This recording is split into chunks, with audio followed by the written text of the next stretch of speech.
ایک عورت کو اس کے شوہر نے بھیجا، جا محمد کی بیٹی سے پوچھ کے آ، مجھے جنت مل جائے گی، میں بخشا جاؤں گا، میں کامیاب ہو جاؤں گا۔ شہزادی کونین نے یہ نہیں فرمایا ہاں یا نہیں، ایک ہی جملہ ارشاد فرمایا اگر یہ ہمارے حکم پہ عمل کرتا ہے۔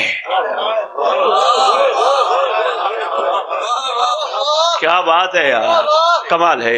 اگر یہ ہمارے احکامات پہ عمل کرتا ہے اور ہماری روکی جانے والی چیزوں سے رک جاتا ہے، پھر تو گیا۔ اتنا ارشاد فرمایا۔ گھر واپس آئی، شوہر کو بتایا، وہ میں گئی تھی شہزادی کونین کے پاس، پاک سیدہ کے پاس، میں نے ان کے خدمت اقدس میں جا کے تیرے بارے میں عرض کیا۔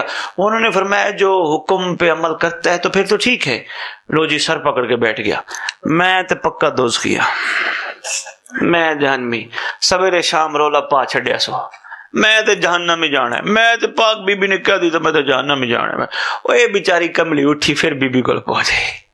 معظم کائنات، مخدوم عالمین، وہ مایوس ہے، وہ کہہ رہے میری تو بخشش کے چانس ہی نہیں۔ علی طاہر تیرے ابے کا انٹرویو ہونا سی اگلی دفعہ ہوئے گا، میری تو بخشش کے چانس ہی نہیں۔ یہ تو وہ کہہ رہے میں گیا، فرمایا اس کو پریشان نہ ہو، جو ہمارے حکم نہ بھی مانے وہ ہمارا ہے، جنت جائے گا پر شیعہ نہیں۔